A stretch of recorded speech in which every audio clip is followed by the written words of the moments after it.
नमस्कार, मेरा नाम है डॉक्टर युवराज मोंगा। डॉक्टर मोंगास के यूट्यूब चैनल में आपका स्वागत है। तो आज जो हम टॉपिक है वो है इरेक्टल डिसफंक्शन। डॉक्टर युवराज मोंगा जी, आप हमें बताएं कि एरेक्टाइल डिसफंक्शन कितना कॉमन है, इसके क्या कारण हैं और इसको कैसे मैनेज किया जा सकता है। साथ ही डॉक्टर मोंगा मेडिक क्लिनिक इसमें कैसे मदद करता है। तो इरेक्टल डिसफंक्शन एक बहुत ही कॉमन प्रॉब्लम होती जा रही है। जितना हम लोग इसके बारे में कम बात करते हैं उतने ही लोगों को ये अंदर से अंदर खाई जा रही है और आम आदमी को ये परेशानी हो रही है। ये जानकर आपको बड़ी हैरानगी होगी, 26% आदमी या मेन अबव 40 ईयर्स को इरेक्टल डिसफंक्शन कभी ना कभी होता है। 1 in 4 men above 40 years old. और साथ साथ में 1 in 4 यंग अडल्ट को भी लाइफस्टाइल की वजह से भी प्रॉब्लम होनी शुरू हो गई है। और तो और अगर कोई आदमी डायबिटिक है तो 50 to 70% डायबिटिक मैन में इरेक्ट होता है। तो ये प्रॉब्लम तो बहुत बड़ी है, गंभीर है। बट हम नेक्स्ट ये जानेंगे कि ये क्या क्या कारण है और क्या इसकी पॉसिबिलिटीज हैं ट्रीटमेंट करने के, और डॉक्टर मोंगास में हम ट्रीटमेंट कैसे करते हैं। तो उसके 5 बड़े कारण हैं इरेक्टल डिसफंक्शन जो बहुत तेजी से बढ़ता जा रहा है। नंबर 1, जिसको हम लाइफस्टाइल बोलते हैं।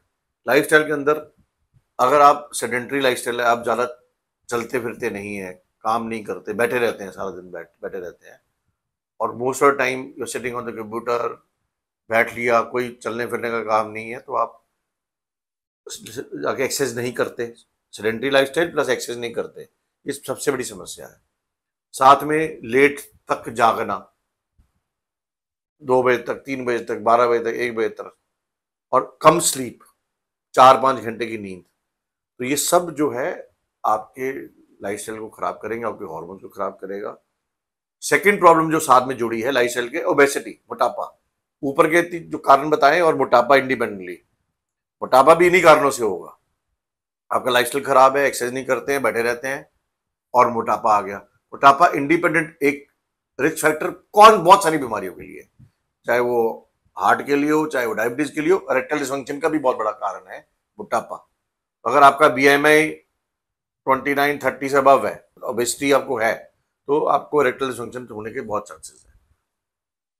उसके बाद आ जाता है अगर आप किन्हीं बीमारियों से ग्रस्त हैं।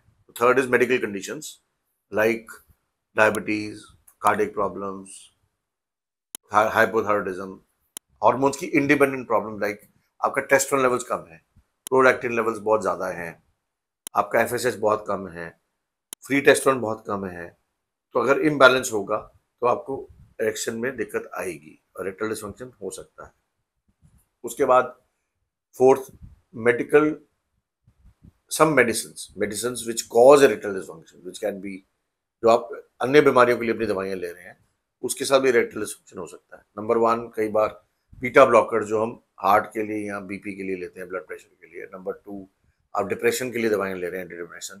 नंबर 3, अगर आप हेयर फॉल की दवाई ले रहे हैं, फिनेस्ट्राइड, उससे भी हो सकता है। Number 4, abuse of steroids and hormonal injections. अगर हार्मोनल इंजेक्शंस बॉडी बिल्डिंग के लिए ले रहे हैं, टेस्टोस्टेरोन ले रहे हैं, तो आपके अंदर के टेस्टोस्टेरोन बनने बंद हो जाते हैं। तो बहुत सारी दवाइयों के ग्रुप्स हैं जो इरेक्टल डिसफंक्शन कर सकते हैं। उसके बाद आ जाता है सब्सटेंस अब्यूज। अगर आप स्मोकिंग, अल्कोहल का सेवन ज़्यादा कर रहे हैं, शराब ज़्यादा पीते हैं, तो over years it can cause erectile dysfunction. Already मोटे हैं, कोलेस्ट्रॉल लेवल्स खराब है, प्लस बीपी की शिकायत है, ऊपर से स्मोकिंग कर रहे हैं, और आपकी नसें सिकुड़ेंगी, ब्लड सप्लाई कम होगी, इरेक्टल डिसफंक्शन बढ़ेगा। और अगर आप गांजा, शीश या वीड लेते हैं, उनसे भी आपकी सेक्सुअल प्रॉब्लम्स बढ़ती हैं। तो ये ब्रॉडर 5 ग्रुप मैंने आपको बताए। और उसके अलावा एक साइकोलॉजिकल ग्रुप भी होता है। इसके अलावा साइकोलॉजिकल स्ट्रेस भी हो सकता है। जब आप लेट सो रहे हैं, फाइनेंशियल स्ट्रेस है, जॉब का स्ट्रेस है, कोई फाइनेंशियल लॉस हो गया, कोई घर में डेथ हो गई, उससे और आप टेंशन में जा रहे हैं, नींद नहीं आ रही है, तो साइकोलॉजिकल स्ट्रेस भी इसको ऐड कर देता है। तो ये मोटे मोटे 5 से 6 कारण हैं जो इरेक्टल डिसफंक्शन कॉज करते हैं। अब इनको ठीक करने का भी तरीका बताया जाए तो ठीक करने का तरीका भी इसी ऑर्डर में है। अगर आपने मोटापा ठीक करना है, लाइफस्टाइल ठीक करना है, उसका मतलब है कि एटलीस्ट 60, 70, 80 मिनट्स, या एक्सरसाइज कीजिए ब्रॉडली, जिसमें 40 to 50 minutes cardiac exercises, aerobic exercises like walking, running, jogging, cycling. तो स्टैंडर्ड है, हर एक को बताए थे कि प्लीज कार्डियो ट्रेनिंग कीजिए, साथ में 5 मिनट प्राणायाम कीजिए, ब्रीदिंग एक्सरसाइज कीजिए, और 15-20 मिनट स्ट्रेंथ गेनिंग एक्सरसाइज कीजिए। अगर आप कर सकते हो तो हफ्ते में 5-6 दिन कीजिए जरूर, या 7 दिन भी कीजिए। एक्सरसाइज करने से कोई दिक्कत नहीं होती। Exercise will make you fresh, make your body lighter, you can sleep well, आपको अच्छी नींद आएगी, आपके स्ट्रेस लेवल्स कम होंगे, अच्छे हार्मोन्स बढ़ेंगे। तो आपका लाइफस्टाइल चेंज होने से, प्रॉपर नींद, एक्सरसाइज करने से, प्लस ये सब चीजें ही वेट लॉस करेंगी, ओबेसिटी कम होगी। तो ये मेजर आपके जो इश्यूज हैं सॉल्व हो जाते हैं। प्लस अगर आपको बीमारियां हैं, जब मैंने बात की डायबिटीज की, हार्ट की, डायबिटीज को भी ठीक करने का यही तरीका है, एक्सरसाइज और वेट। प्लस आ गया आपका जंक फूड। अगर आप जंक फूड अवॉइड करते हैं, चीनी का सेवन नहीं करते, ऑयल का सेवन नहीं करते, अपनी कैलोरीज इंटेक कम कर लेते हैं, तभी वेट लॉस होगा और आपका ओवरऑल हेल्थ ठीक होगी। प्लस हम एडवाइस करेंगे आपको कि अल्कोहल कम लीजिए, स्मोकिंग कम मत कीजिए, छोड़ सकते तो छोड़ दीजिए, नहीं तो एटलीस्ट 80-90%, 70% रिड्यूस कर दीजिए। उसके बाद मेन आता है साइकोलॉजिकल सपोर्ट, काउंसलिंग। तो आप किसी मेडिकल डॉक्टर को मिलिए, अपना पूरे टेस्ट कराइए, और साइकोलॉजिकल काउंसलिंग अगर जरूरत पड़ती है तो उसकी जरूर करवाइए। तो डॉक्टर मोंगाज में सारी सहूलतें पॉसिबल हैं हमारे पास। डॉक्टर मोंगाज में एक होलिस्टिक अप्रोच है हमारी पेशेंट्स को ठीक करने के लिए। पेशेंट आते हैं, हम उनकी पूरी काउंसलिंग करते हैं, प्री टेस्ट काउंसलिंग, पूरे डायग्नोस्टिक टेस्ट, सेक्स हार्मोन्स और पूरे बॉडी के टेस्ट की सुविधा है। और हम उनको काउंसिल करते हैं टेस्ट क्यों कर रहे हैं और क्या बेनिफिट होगा। प्लस जब ट्रीटमेंट की बात आती है तो हमारे पास बहुत सारे ऑप्शंस होते हैं कि हमने एलोपैथ के अंदर अगर Viagra type of drugs which is called as PDE5 inhibitors, जिसको सिल्डेनाफिल बोलते हैं, टडालाफिल बोलते हैं, वो ऑप्शंस अवेलेबल हैं। SSRIs में हम डेपोक्सिलिन देते हैं, क्योंकि प्रीमेच्योर और इरेक्टाइल डिसफंक्शन दोनों में यूज होती है। उसके अलावा टेस्टोन इंजेक्शंस भी दिए जाते हैं अगर डिस्गिनर टेस्टोन बिल्कुल नहीं बनता, और साथ में HCG के इंजेक्शंस सपोर्ट करने के लिए। उसके अलावा एलार्जिनिन के शॉट्स या ओरल फॉर्म में अवेलेबल हैं। उसके अलावा जो एलार्जिनिन ब्लड फ्लो बढ़ाता है, उसके अलावा coenzyme Q, there many nutraceutical supplements which are given. अगर आपका विटामिन D, B12 कम है, उसका सब रीसप्लीमेंटेशन किया जाता है, रिप्लेसमेंट की जाती है।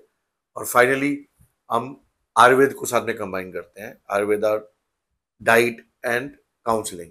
तो आयुर्वेदा के अंदर जो भी मेडिसिन हैं, जो क्लासिकल मेडिसिन होती हैं, भुजंगवा रस, मनमंथक रस, मकर रसायन, शिलाजीत आदि लो, अश्वगंधा रेश, अश्वगंधा बटी, जो भी कॉम्बिनेशंस बेस्ट होते हैं, कॉच बाग, मुस्ली बाग, हम सबका एक मिश्रण बनाते हैं, क्लासिकल प्रिस्क्रिप्शन इशू करते हैं, Ayurvedic and allopathic. If whenever the patient is comfortable and is needy about these medicines, वो मेडिसिन दी जाती हैं।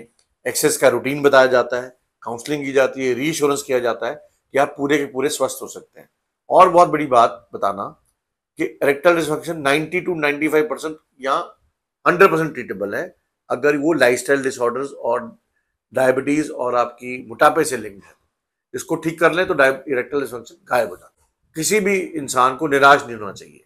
तो मैंने इतने सालों में देखा है, काफी लोग, मेन, इससे बीमारी से ग्रस्त होते हैं, वो अपना इलाज समझ नहीं पाते कहाँ पे जाएं। कुछ दिन के लिए इलाज करते हैं, 5, 10, 15, 20 दिन के लिए, वो क्विक रेमेडी चाहिए। क्विक रेमेडी में इसका इलाज नहीं होता। जब तक आप अपनी पूरी लाइफस्टाइल को चेंज नहीं करेंगे, अपनी बॉडी को ट्रांसफॉर्म नहीं करेंगे, तो लॉन्ग टर्म रिजल्ट नहीं मिल पाता है। But long term result is 100% achievable in these cases, as I explain you, जहाँ पे लाइफस्टाइल डिसऑर्डर्स, मोटापा और डायबिटीज जैसी बीमारियां इन्वॉल्व है। और हमें इसको ट्रीट करते करते दिल्ली के अंदर ही 20 साल का एक्सपीरियंस है, और ओवरऑल मोंगास, डॉक्टर मोंगास के अंदर 75 ईयर्स का एक्सपीरियंस है हमारे को आयुर्वेद और मॉडर्न मेडिसिन से ट्रीट करने का। अगर आपको ये इन्फॉर्मेशन अच्छी लगी, कृपया इस चैनल को लाइक करें, सब्सक्राइब करें, और अपने दोस्तों और फैमिली में शेयर कीजिए, ताकि उनको ये इन्फॉर्मेशन ज़्यादा से ज़्यादा मिल सके और इसका बेनिफिट उठा सके। धन्यवाद।